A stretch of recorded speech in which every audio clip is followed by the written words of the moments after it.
ಎಲ್ರಿಗೂ ನಮಸ್ಕಾರ. ಆತ್ಮೀಯ ಧ್ರುವತಾರ ಯೂಟ್ಯೂಬ್ ಚಾನಲ್ಗೆ ಸ್ವಾಗತ. ಸ್ನೇಹಿತರೆ, 1977 ಅಣ್ಣವ್ರದ್ದು 4 ಸಿನಿಮಾಗಳು ತೆರೆ ಕಾಣುತ್ತೆ. ಒಂದೇ ವರ್ಷದಲ್ಲಿ 4 ಸಿನಿಮಾಗಳು ಅದ್ಭುತವಾಗಿ ತೆರೆ ಕಾಣುತ್ತೆ ಮತ್ತು ಈ 4 ಸಿನಿಮಾಗಳು ಸಹ ದೊಡ್ಡ ಮಟ್ಟದಲ್ಲಿ ಹಿಟ್ ಆಗುತ್ತೆ. ಆ ಹಿಟ್ ಆಗಿದ್ದ ಸಿನಿಮಾ ಯಾವುದು ಅಂತಂದ್ರೆ ಭಾಗ್ಯವಂತರು, ಸನಾದಿ ಅಪ್ಪಣ್ಣ, ಗಿರಿಕನ್ಯೆ ಮತ್ತು ಒಲವೇ ಗೆಲುವು ಸಿನಿಮಾ. ಈ ಇಷ್ಟು ಸಿನಿಮಾಗಳು ಸಹ ದೊಡ್ಡ ಮಟ್ಟದಲ್ಲಿ ಹಿಟ್ ಆಗುತ್ತೆ. ಅಣ್ಣವರು ಒಂದು ಕಥೆಗಿಂತ ಇನ್ನೊಂದು ಕಥೆ ವಿಭಿನ್ನವಾಗಿರುತ್ತೆ. ಅಭಿನಯ ಕೂಡ ಅಷ್ಟೇ ಅದ್ಭುತವಾಗಿರುತ್ತೆ. ಅಣ್ಣವರು ಈ ಸಿನಿಮಾದಲ್ಲಿ ಅಭಿನಯ ಮಾಡ್ಬೇಕಾದ್ರೆ ಅಣ್ಣವ್ರಿಗೆ 48 ವರ್ಷ ವಯಸ್ಸಾಗಿರುತ್ತೆ. ಅದರಲ್ಲಿ ನಿಮ್ಗೆ ಅನ್ಸುತ್ತೆ ಭಾಗ್ಯವಂತರು ಸಿನಿಮಾದಲ್ಲಿ ಅಣ್ಣವರು ವಯಸ್ಸಾಗಿರೋ ಕ್ಯಾರೆಕ್ಟರ್ ಮಾಡಿದ್ದಾರೆ. ಅದೇ ಗಿರಿಕನ್ಯದಲ್ಲಿ ಅಣ್ಣವರು ಒಬ್ಬ ಯಂಗ್ ಬಾಯ್ ತರ ಕ್ಯಾರೆಕ್ಟರ್ ಕೂಡ ಮಾಡಿದ್ದಾರೆ. ಇವತ್ತು ಯಾವೊಂದು ಸಿನಿಮಾ ಬಗ್ಗೆ ಮಾತಾಡ್ತಾ ಇದೀವಿ ಅಂತಂದ್ರೆ ಗಿರಿಕನ್ಯೆ ಸಿನಿಮಾ. ಅಣ್ಣವರ ಒಂದು ನೆಚ್ಚಿನ ನಿರ್ದೇಶಕರದಲ್ಲಿ ಮೊದಲ ಸ್ಥಾನದಲ್ಲಿ ನಿಲ್ಲೋರೇನೆ ದೊರೆ ಭಗವಾನ್ ಅವರು. ನಿಮ್ಗೆಲ್ಲ ಗೊತ್ತು, ಅಣ್ಣವ್ರಿಗೆ ತುಂಬಾ ಇಷ್ಟವಾದಂತ ನಿರ್ದೇಶಕರು ಯಾರು ಅಂತಂದ್ರೆ ಅದು ದೊರೆ ಭಗವಾನ್ ಅವರು. ಅಣ್ಣವ್ರಿಗೆ ದೊರೆ ಭಗವಾನ್ ಅವರು ಗೋವಾದಲ್ಲಿ CID ಆಗಿರ್ಬೋದು, ಅಥವಾ ಜೇಡರ ಬಲೆ, ಕಸ್ತೂರಿ ನಿವಾಸ, ಗಿರಿಕನ್ಯೆ ಇಂತೆಲ್ಲ ದೊಡ್ಡ ದೊಡ್ಡ ಹಿಟ್ಟು ಸಿನಿಮಾಗಳನ್ನ ಕೊಟ್ಟಿದ್ದಾರೆ. ಯಾಕೆಂತಂದ್ರೆ ಅವ್ರು ಆರಿಸ್ಕೊತಾ ಇದ್ದೆಲ್ಲ ಸಿನಿಮಾಗಳು ಸಹ ಒಂದು ಕಾದಂಬರಿ ಆಧಾರಿತ ಸಿನಿಮಾಗಳೇ. ಗಿರಿಕನ್ಯೆ ಸಿನಿಮಾ ಸಹ ಒಂದು ಕಾದಂಬರಿ ಆಧಾರಿತ ಸಿನಿಮಾ. ಭಾರತ ಸುತ್ತ ಅವರ ಗಿರಿಕನ್ನಿಕಾ ಅಂತ ಒಂದು ಕಾದಂಬರಿ ಇರುತ್ತೆ. ಅದರಿಂದ ಇದನ್ನ ಸಿನಿಮಾ ಮಾಡೋದಕ್ಕೆ ಶುರು ಮಾಡ್ಕೋತಾರೆ. ಈ ಸಿನಿಮಾದಲ್ಲಿ ಮೊದಲು ರಜನಿಕಾಂತ್ ಅವ್ರು ಅಭಿನಯ ಮಾಡ್ಬೇಕಾಗಿರುತ್ತೆ. ಅವ್ರು ಯಾಕೆ ಈ ಸಿನಿಮಾದಿಂದ ತಪ್ಪಿಸ್ಕೊಂಡ್ರು, ಮತ್ತು ಅವ್ರನ್ನ ಸಿನಿಮಾದಿಂದ ಯಾಕೆ ಹೊರಗಡೆ ಇಡಲಾಯ್ತು, ಮತ್ತು ಈ ಸಿನಿಮಾದ ಬಜೆಟ್ ಎಷ್ಟಾಗಿತ್ತು, ಕಲೆಕ್ಷನ್ ಎಷ್ಟಾಗಿತ್ತು ಅನ್ನೋದನ್ನೆಲ್ಲ ಈ ಒಂದು ವಿಡಿಯೋದಲ್ಲಿ ನಿಮ್ಗೆ ತಿಳಿಸ್ಕೊಡ್ತೀನಿ. ಮೊದಲು ಈ ಸಿನಿಮಾದ ಚಿತ್ರೀಕರಣ ಒಂದು 2-3 ದಿನ ಬೆಂಗಳೂರಲ್ಲೇ ಮಾಡ್ಕೊಂಡಿರ್ತಾರೆ. ಅದಾದ್ಮೇಲೆ ಮುತ್ತತ್ತಿ, ಏನು ಕನಕಪುರ ಸಾತ್ನೂರ್ ಹತ್ರ ಬರುತ್ತೆ ಮುತ್ತತ್ತಿ, ಅಲ್ಲಿ ಈ ಸಿನಿಮಾದ ಚಿತ್ರೀಕರಣ ನಡಿಬೇಕಾಗಿರುತ್ತೆ. ಈ ಸಿನಿಮಾದಲ್ಲಿ ವಜ್ರಮುನಿ ಅವರು ಒಂದು ಖಳನಾಯಕನ ಪಾತ್ರದಲ್ಲಿ ಅಭಿನಯ ಮಾಡಿದ್ದಾರೆ. ಆ ಜಾಗಕ್ಕೆ ಮೊದಲು ಆಯ್ಕೆ ಆಗಿದ್ದು ರಜನಿಕಾಂತ್ ಅವರು. ಮುತ್ತತ್ತಿಯಲ್ಲಿ 3 ದಿನಗಳ ಕಾಲ ಸಿಕ್ಕಾಪಟ್ಟೆ ಮಳೆ ಬರುತ್ತೆ. ಆಗ ಸಿನಿಮಾ ಶುರು ಮಾಡೋದಿಕ್ಕಾಗಲ್ಲ. ಅಲ್ಲಿಂದ ಸಿನಿಮಾನ ಪ್ಯಾಕಪ್ ಮಾಡ್ಕೊಂಡು ವಾಪಸ್ಸು ಬೆಂಗಳೂರಿಗೆ ಬರ್ತಾರೆ. ರಜನಿಕಾಂತ್ ಅವರು ಸಹ ಚೆನ್ನೈಯಲ್ಲಿ ಒಂದು ಶೂಟಿಂಗ್, ತಮಿಳು ಸಿನಿಮಾ ಶೂಟಿಂಗ್ ಇದೆ, ನಾನು ಹೋಗ್ತೀನಿ ಅಂತ ಅನ್ಬಿಟ್ಟು ಅಲ್ಲಿಂದ ಓಡ್ತಾರೆ. ಆಗ ದೊರೆ ಭಗವಾನ್ ಅವ್ರಿಗೆ ಏನ್ ಅನ್ಸುತ್ತೋ ಗೊತ್ತಿಲ್ಲ, ದೊರೆಯವರು ಭಗವಾನ್ಗೆ ಹೇಳ್ತಾರಂತೆ, ಈ ಸಿನಿಮಾನ ಶುರು ಮಾಡಿ ನಾವು ನಿಲ್ಸಿದೀವಿ, ಅಣ್ಣವ್ರು ಯಾವೊಂದು ಸಿನಿಮಾ ಸಹ ನಾವು ನಿಲ್ಸಲ್ಲ, ಯಾಕೋ ಅಪನಶಕುನ ತರ ಇದೆ, ಹಾಗಾಗಿ ಸಿನಿಮಾನ ಇಲ್ಲಿಗೆ ಸ್ಟಾಪ್ ಮಾಡೋಣ ಅಂತ ಹೇಳ್ತಾರೆ.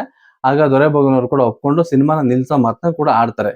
ಆಗ ದ್ವಾರಕಾನಾಥ್ ಅಂತ ಅವರ ಸ್ನೇಹಿತರು ಇರ್ತಾರೆ. ಅವ್ರೇನ್ ಮಾಡ್ತಾರೆ, ಸಿನಿಮಾನ ನೀವು ನಿಲ್ಸೋದಾದ್ರೆ ಅದು ಅಣ್ಣವ್ರ ಕಾಲ್ಶೀಟ್ ಈ ಸಿನಿಮಾದಲ್ಲಿದೆ, ನಿಮ್ಗೆಲ್ಲ ಏನ್ ಅನ್ಸುತ್ತೋ ಗೊತ್ತಿಲ್ಲ, ಈ ಸಿನಿಮಾನ ನನಗ್ ಕೊಟ್ಬಿಡಿ, ಯಾಕೆಂತಂದ್ರೆ ಅಣ್ಣವ್ರ ಕಾಲ್ಶೀಟ್ ಇರೋದ್ರಿಂದ ಈ ಸಿನಿಮಾ ಓಡುತ್ತೆ, ಯಾವುದೇ ರೀತಿ ಅಪಶಕುನ ಆಗೋದಿಲ್ಲ ಅಂತ ಹೇಳ್ತಾರೆ. ಆಗ ದೊರೆ ಭಗವಾನ್ ಅವರು ಖರ್ಚು ಮಾಡಿದಂತ ಒಂದು 60,000 ರೂಪಾಯಿಗಿಂತ ಸ್ವಲ್ಪ ಜಾಸ್ತಿ ಅಮೌಂಟ್ ನ ಕೇಳಿ ಒಂದು 2 ಲಕ್ಷ ರೂಪಾಯಿ ತಗೊಂಡು ಈ ಸಿನಿಮಾನ ದ್ವಾರಕಾನಾಥ್ ಅವ್ರಿಗೆ ಹ್ಯಾಂಡ್ ಓವರ್ ಮಾಡ್ತಾರೆ.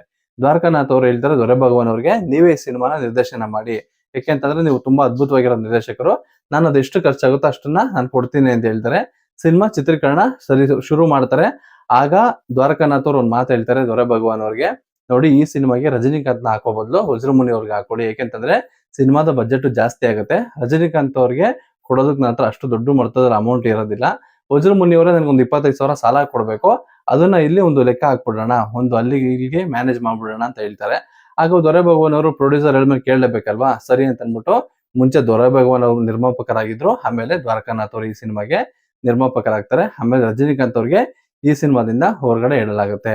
ಮತ್ತೆ ಇನ್ನೊಂದು, ರಜನಿಕಾಂತ್ ಅವ್ರಿಗೆ ಇವಾಗ್ಲೂ ಸಹ ಅಣ್ಣವ್ರ ಮೇಲೆ ಸಿಕ್ಕಾಪಟ್ಟೆ ಗೌರವ ಆಯ್ತು. ಯಾವ ತರ ಅವ್ರ ಒಂದು ಸ್ಟೇಟ್ಮೆಂಟ್ಗಳನ್ನ ಕೊಟ್ಟಿದ್ರು ಅಂತಂದ್ರೆ, 10 MGR ಹಾಕೋರೆ ಒಬ್ರು ಅಣ್ಣವ್ರು ಅಂತ ಸ್ಟೇಟ್ಮೆಂಟ್ ಕೊಡ್ತಾರೆ. ಮತ್ತೆ ರಜನಿಕಾಂತ್ ಅವರು ಅಣ್ಣವ್ರ ಆಟೋಗ್ರಾಫ್ ಬಿಟ್ಟು ಬೇರೆ ಯಾವ ನಟಂದು ಕೂಡ ಆಟೋಗ್ರಾಫ್ ನ ತಗೊಂಡಿಲ್ವಂತೆ. ರಜನಿಕಾಂತ್ ಅವ್ರಿಗೆ ಈಗಲೂ ಸಹ ತುಂಬಾ ಬೇಜಾರಿರೋದು ಯಾವ್ದು ಅಂತಂದ್ರೆ, ಅಣ್ಣವ್ರ ಸಿನಿಮಾದಲ್ಲಿ ನಾನು ಅಭಿನಯ ಮಾಡೋದನ್ನ ಮಿಸ್ ಮಾಡ್ಕೊಂಡೆ ಅಂತ ಅನ್ಬಿಟ್ಟು ಈಗಲೂ ಸಹ ಬೇಜಾರ್ ಮಾಡ್ಕೋತಾರೆ ಎಲ್ಲ ಕಡೆ ರಜನಿಕಾಂತ್ ಅವರು. ಈ ಸಿನಿಮಾ 1977 ತನಕ ಕಂಡು ದೊಡ್ಡ ಮಟ್ಟದಲ್ಲಿ ಹಿಟ್ ಆಗುತ್ತೆ. ನಿಮ್ಗೆಲ್ಲ ಗೊತ್ತು ಅಣ್ಣವ್ರ ಫಿಟ್ನೆಸ್ ಯಾವ ತರ ಅಂತಂದ್ರೆ, ಈ ಸಿನಿಮಾ ಮಾಡ್ಬೇಕಾದ್ರೆ ಅಣ್ಣವ್ರಿಗೆ 48 ವರ್ಷ ವಯಸ್ಸಾಗಿರುತ್ತೆ. ಈ ಸಿನಿಮಾದ ನಾಯಕಿ ಜೈಮಾಲಾ ಈ ಸಿನಿಮಾ ಮಾಡ್ಬೇಕಾದ್ರೆ ಅವ್ರಿಗೆ ಬರೀ 18 ವರ್ಷ. ಅಣ್ಣವ್ರಿಗೂ ಮತ್ತು ಹೀರೋಯಿನ್ಗೂ 30 ವರ್ಷ ಡಿಫ್ರೆನ್ಸ್ ಕಾಣುತ್ತೆ. ಆದ್ರೆ ನಿಮ್ಗೆ ತೆರೆ ಮೇಲೆ ಯಾವ್ದು ಸಹ ಹಂಗೆ ಕಾಣಿಸೋದಿಲ್ಲ. ಒಬ್ಬ ನಾಯಕಿ ಯಾವ ತರ ಇರ್ಬೇಕು ಆ ತರನೇ ಇದ್ದಾರೆ. ಯಾಕೆಂತಂದ್ರೆ ಅಣ್ಣವ್ರಿಗೂ ಜೈಮಾಲವ್ರಿಗೂ 30 ವರ್ಷ ಅಂದ್ರೆ ಒಂಥರ ಅಪ್ಪ ಮಗಳು ಏಜ್ ತರ ಬರುತ್ತೆ. ಆದ್ರೆ ಈ ಸಿನಿಮಾದಲ್ಲಿ ಅಭಿನಯ ನೋಡಿದ್ರೆ ನಿಮ್ಗೆ ಗೊತ್ತಾಗುತ್ತೆ ಅಣ್ಣವ್ರ ಫಿಟ್ನೆಸ್ ಎಷ್ಟು ಅದ್ಭುತವಾಗಿತ್ತು ಅಂತ ಅನ್ಬಿಟ್ಟು. ಈ ಸಿನಿಮಾದಲ್ಲಿ ವಜ್ರಮುನಿ ಅವರು ಮತ್ತೆ ಪ್ರಭಾಕರ್ ಅವರು ಎಲ್ಲರೂ ಸಹ ಅದ್ಭುತವಾಗಿ ಅಭಿನಯ ಮಾಡಿದ್ದಾರೆ.